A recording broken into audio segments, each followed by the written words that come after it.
Hello everyone, welcome to my channel and to the Advanced Cartoon Character Rigging course in 3ds Max. Today we will finalize the lip rigging by working on the controllers, and we will also set up a simple cheek rig without using the Morpher modifier. To make it clear, let me demonstrate the final result on a completed character rig, which we will be working on today.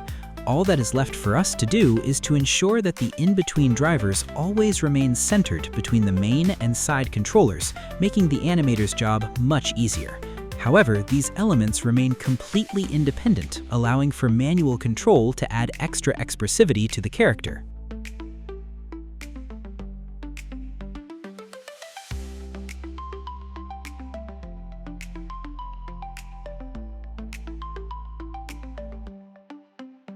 After that, we will create a simple cheek rig using drivers that will automatically follow the jaw movement. When the character opens their mouth, the bone will slightly recede inward, adding realism to our character.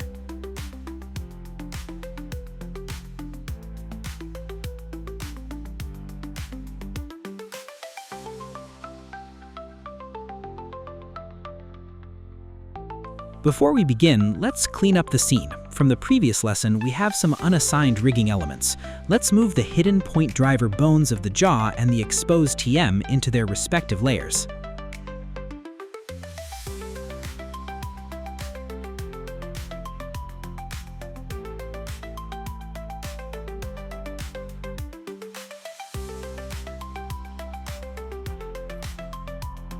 Now, let's work with the lip controllers. Select the in-between controller, create a group for it, and open it immediately.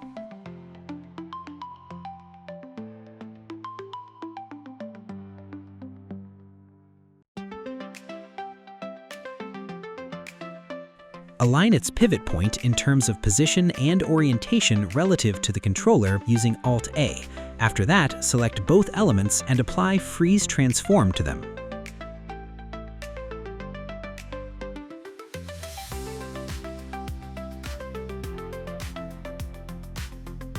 Repeat the exact same process for the remaining in-between controllers. We will need these groups to configure expressions so that the in-between elements always stay precisely in the middle between the main points. Since we will apply float expressions specifically to the groups, the controllers themselves will remain free for animation.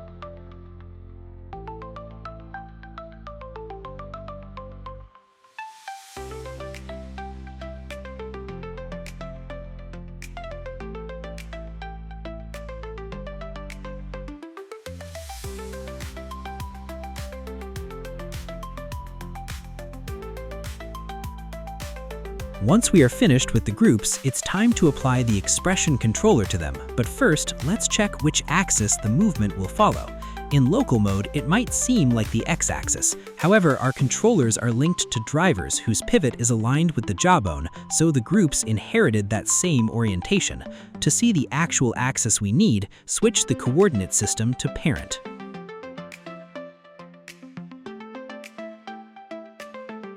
The formula is already very familiar to us. Start plus end divided by 2. This way, the group and the controller itself will always stay exactly halfway. Next, create two variables and assign the main and side controllers to them.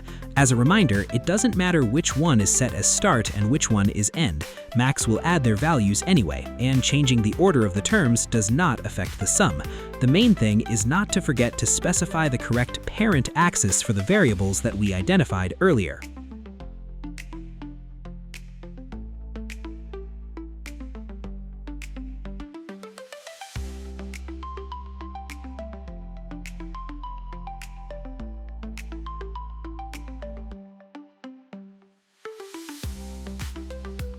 As we can see, during lateral movement, for example when smiling, the group and its controller always remain in the middle. This is highly convenient for animation.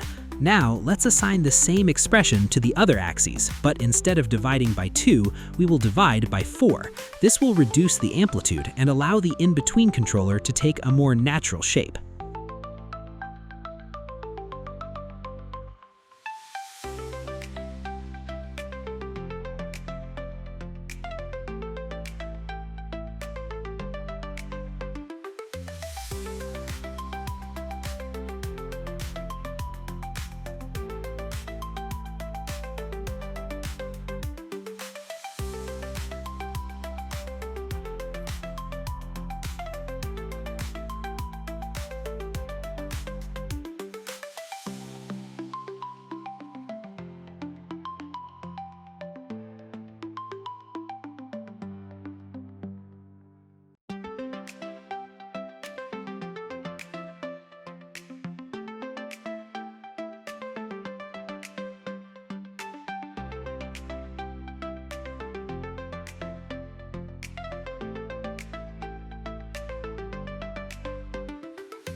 Now we can see the final result. The in-between driver is automated and stays centered in all 3 directions, maintaining a natural position.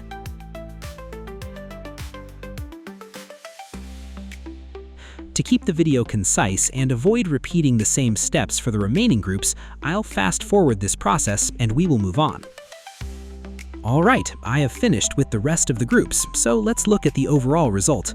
As you can see, all the in-between controllers now stay right in the middle. It will be much easier for the animator to work with the lips, but if anything needs to be tweaked manually, the controllers themselves are completely free, as the groups took over all the expression logic.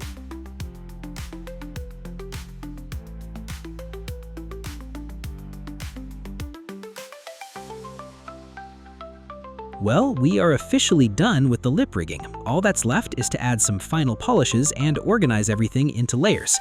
But before that, let's quickly double check how our drivers work in tandem with the controllers and verify if everything moves correctly. After that, as promised, we will move on to cheek rigging.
As for organizing the layers, everything here is logical and straightforward. Put the bone layer into the General Head Bones folder. Send all other elements to the Hidden Head layer. Move the controller layer into the head controllers and place the remaining groups of in-between controllers there too into the hidden layer.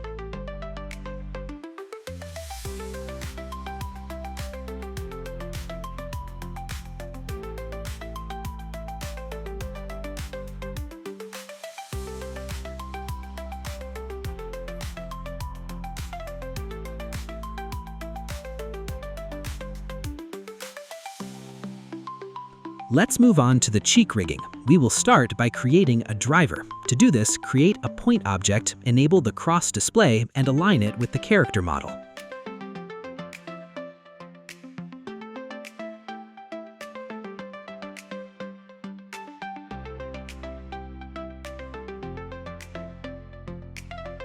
To fit the driver more accurately, it is best to temporarily disable the character smoothing, specifically Turbo Smooth. Then, keeping the low poly topology in mind, adjust our point driver.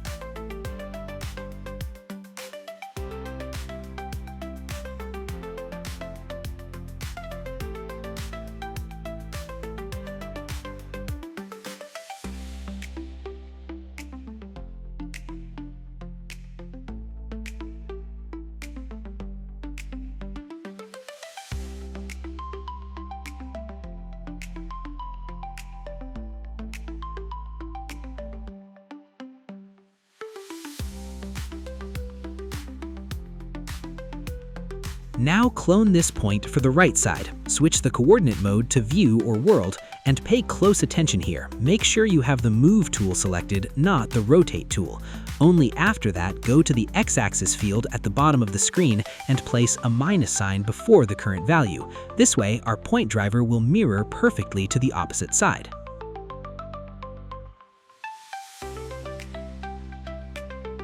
Select both points and clone them.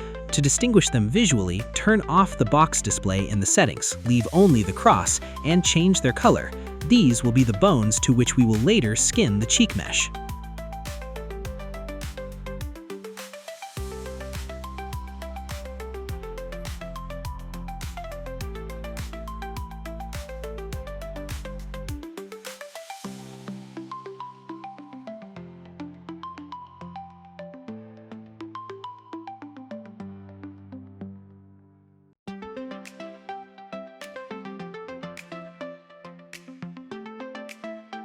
Now, let's handle the linking.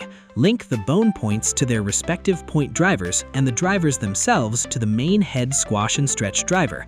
After that, press Ctrl plus page down to select the entire hierarchy and apply Freeze Transform.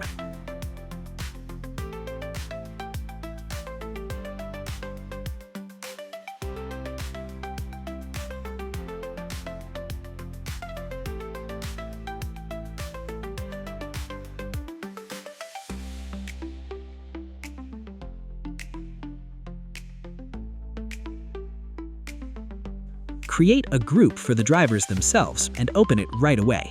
Then align the pivot of this group with the jawbone. After that, select both the group and its driver and apply Freeze Transform to them once more. To be safe, you can apply it to the bone itself as well.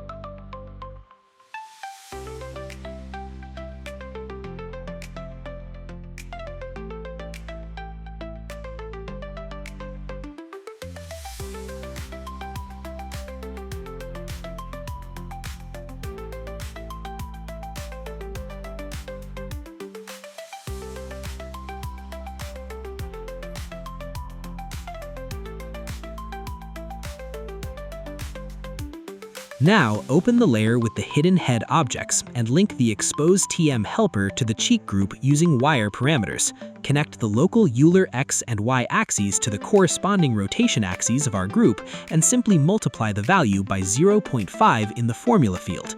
This value will help the groups always stay at a natural cheek level.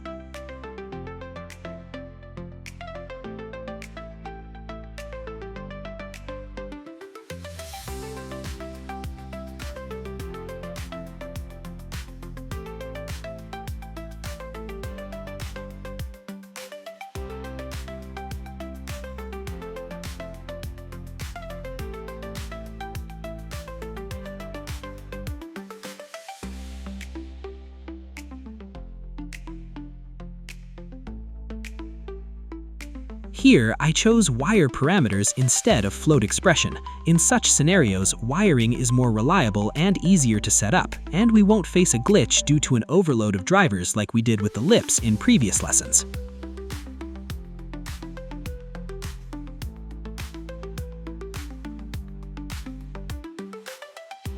Let's test it out. Now you can clearly see how the cheek rig elements smoothly follow the jaw when moving the controller. It looks really great.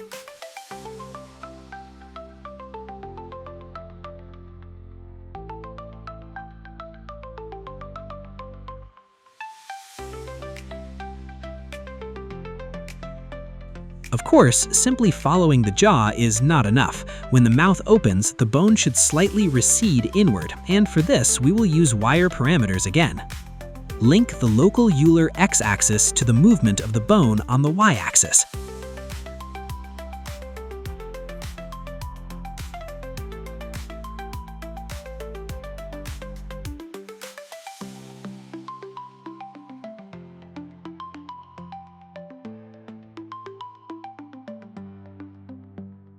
If you create a direct connection, you will notice during testing that instead of moving inward, the bone moves outward. To fix this, simply add a minus sign at the beginning of the formula.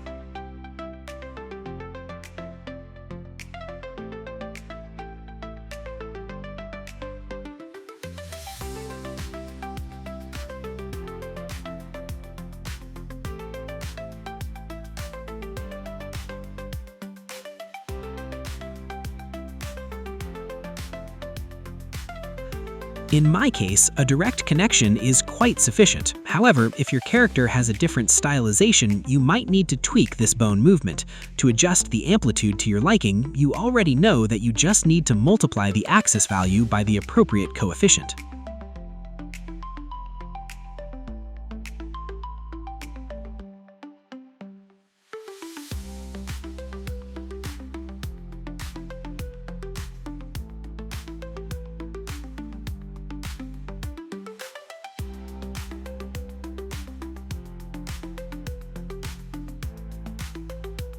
Now, all that's left is to tidy up the scene. Our current rig is designed so that the cheek slightly caves inward when the mouth opens, but if you want the character to be able to puff out their cheeks, for example, there are two options. The first is using the Morpher modifier, the second is configuring everything through drivers and bones. By the way, have you already guessed how to implement the second method? If so, share your ideas in the comments. I'm very curious to see how you would approach it. After all, the same rig can always be built in entirely different ways.